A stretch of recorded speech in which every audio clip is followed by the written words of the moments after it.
Okay, let's do some guitars.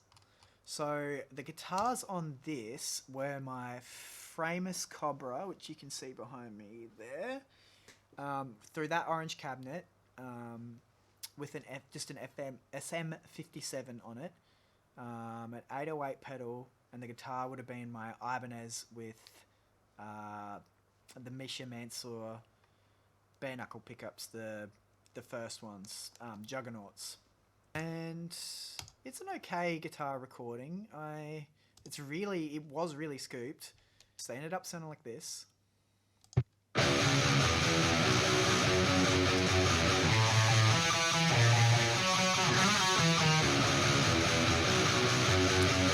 Okay, so a lot of EQ. So this Framus amp, for whatever reason, if you have the channel volume below full, there's these really gross sounding overtones that are like out of balance and out of tune. If you have the volume all the way up on the channel, it sounds really nice and less fizzy. I'm not sure why, but I didn't know this at the time, so it's got a lot of that in it. So this is just me trying to get rid of those harsh fizzy overtones.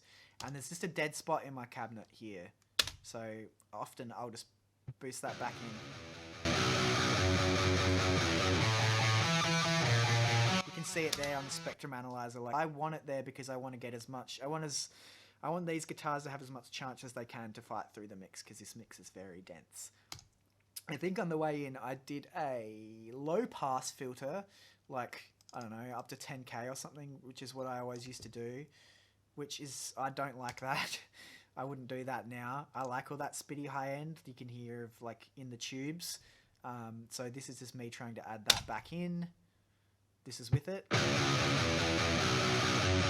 it. It just sounds more expensive and cool with it on. Yeah, as I said, these were quite scooped. This is me just trying to bring more of that note, that low note in. CQ, boosting some 1K.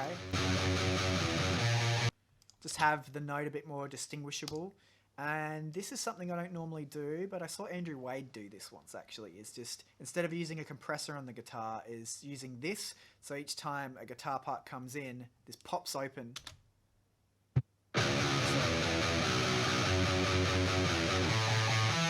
So on a part like this, where it's got stops and starts,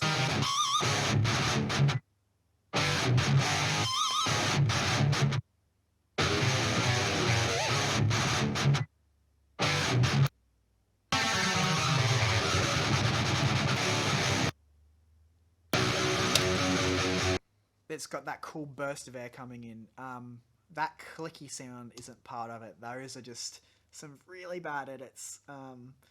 I didn't do any crossfades. I just recorded it and just left everything where it was. I don't know. I was super lazy.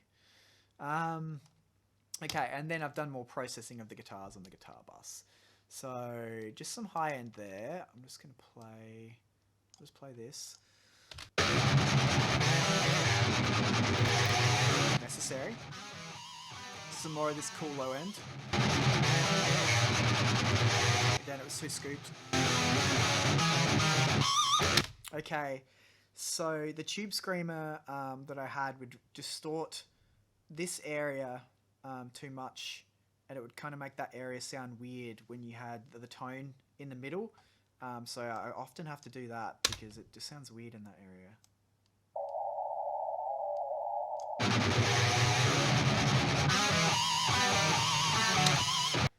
Just a little bit. And this is a move I saw Corey Brennerman do. I think that's how you say his name. It's just a little bit of stereo widening, just 14 out of 100.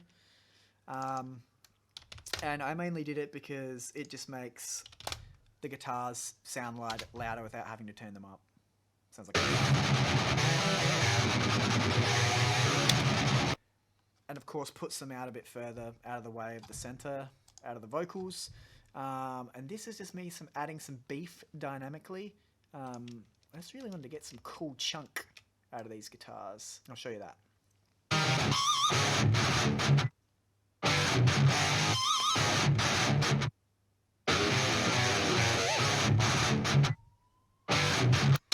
I like that. That's cool. So with guitars, often I'll do multiple passes of the song. Like sometimes the chorus guitar tone will be different from the verse guitar tone, or the bridge guitar tone will be different from the chorus guitar tone, because I find that not one tone fits every part, especially with a lot of the Admel stuff, just because it changes, the genre kind of shifts a lot from part to part. In this song, I didn't do that. I wasn't doing that yet. But I found in this bridgy part here, the guitar kind of goes up to a higher register, and there was this really harsh, these two here, these harsh overtones. So I've automated them to come on just for the bridge.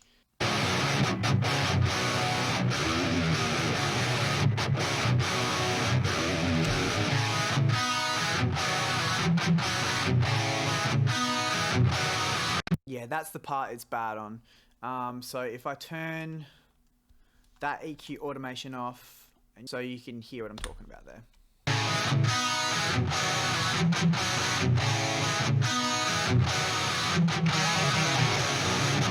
Yeah, that's just a bit too painful for that part. I mean, it didn't matter so much in the chorus and the verses, those weren't as prominent, but there, yeah, it definitely needed that.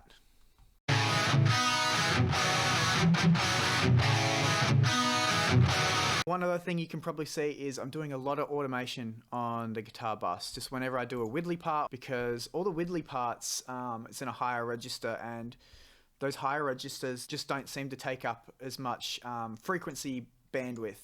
In the chorus, the Widley part is going up 2.5 dBs. I'll show you that.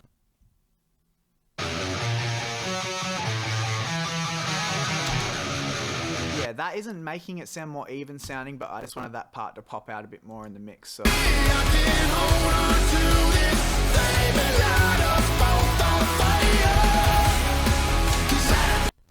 Yeah, it's not so bad.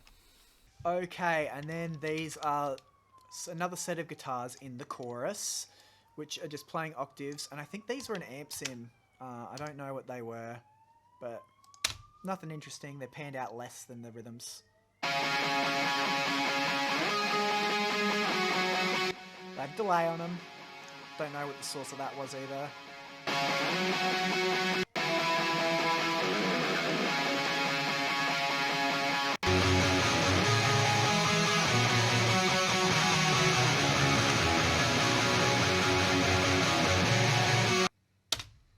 So that was all of them.